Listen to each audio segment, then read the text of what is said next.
Let's queer up education. Georgia law making challenging school books easier remains rarely used. When Allison Strickland urged a suburban Atlanta school board in June to remove 4 books from school libraries, she was following a path cleared by Georgia's Republican lawmakers.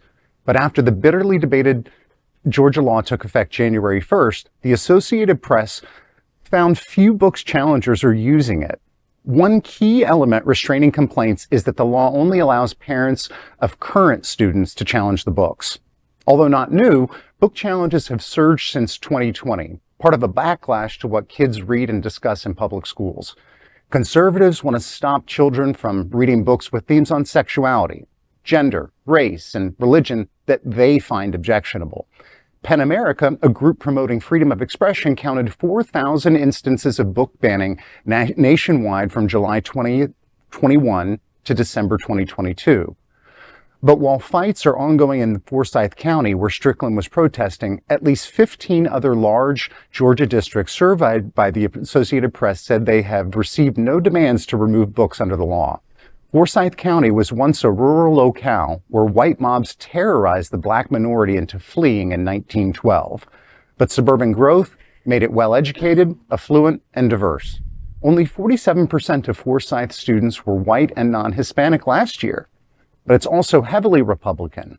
And crowds attacked the system's diversity, equity, and inclusion plan in 2021.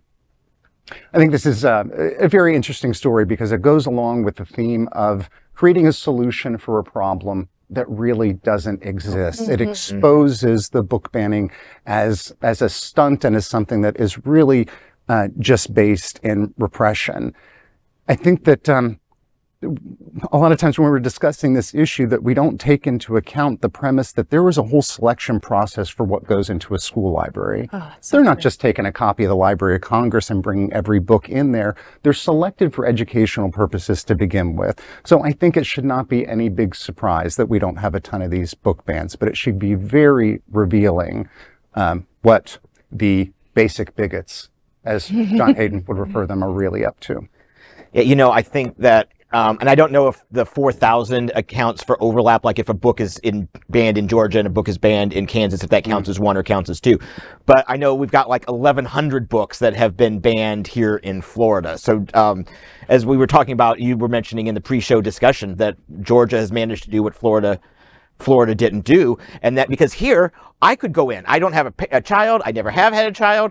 Probably never going to have a child in a school district. But I could go into a Broward school and say, I don't like this particular book. And then that sparks a review process, which most of the time, at least in certain other parts of the state, has led to books getting banned, especially including like essentially a picture book about 2 penguins that raise an orphan child or an orphan penguin. That's crazy. I was just thinking back, I grew up in Homestead.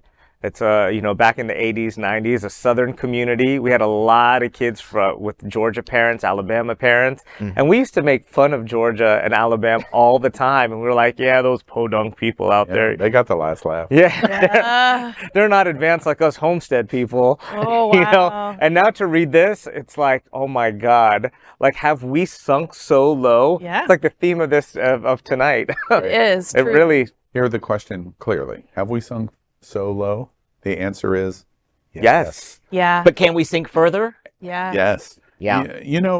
One of the things that I think is super interesting in the story is compare and contrast. The reporting is showing that in Georgia, there has not been an overwhelming response to ban books. John gives the soundbite to the story. In Georgia, right across our border, the state is not up in arms about books in schools.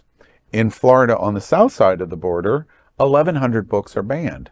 Now, when you see such stark statistics in the story, root and follow the lead of the story back to its organization. We may not like the governor of Georgia. We may not like lots of the political structure in Georgia. But what's going on different in Georgia that is going on in Florida? Let me connect the dots. First, the governor of the state of Florida, who is running for president of the United States, has created and orchestrated a system to allow book banning with almost absolute universal acceptance. You don't have to have students. You can do it anonymously. It automatically gets pulled off the shelf and becomes in review, which could take God only knows how long. And the threat of retribution has chilled librarians and school boards all over the state of Florida, led by a radical supermajority in the House and a radical governor of Florida. And then they take it one step farther. They have something as a political structure in Florida that they don't necessarily have in the same way in Georgia. And what is that called? Moms for Liberty. Moms for Liberty are sitting in Florida counties, including Fort Lauderdale, Broward County, to be able to be in a system where they rattle the bars and say, they're stealing your children, they're stealing your children, they're stealing your children. And that is successful in Florida, where that's not going on to the same degree in Georgia. And it's not going on of Moms for Liberty in the same success, because who is the principal benefactor and pusher of Moms for Liberty in the state of Florida? Governor Ron DeSantis. Connect all of the dots. Don't believe me? Research. That's what's happening in Florida versus what we've just reported is happening in Georgia. Yeah, and I'll just speak to the diversity piece too, because I spent almost 2 years right next door to Forsyth County in Stone Mountain, and my younger son was one of 2 white kids in their school. And at the time, he was he was not trans at the time, and I wish that he had better access to the books that they have in libraries now, because maybe it would have sped up the process and allowed more self-discovery. So grateful to see that Georgia's continuing to be diverse. It was actually pretty funny because he would be asked by other kids in the school if he was Bosnian. Not white, Bosnian, because the school was so diverse. They literally didn't have a lot of white kids in it. So I thought that was interesting. We are Queer News Tonight, the world's first and only live daily LGBTQ+ evening news show, brought to you from Happening Out Television Network.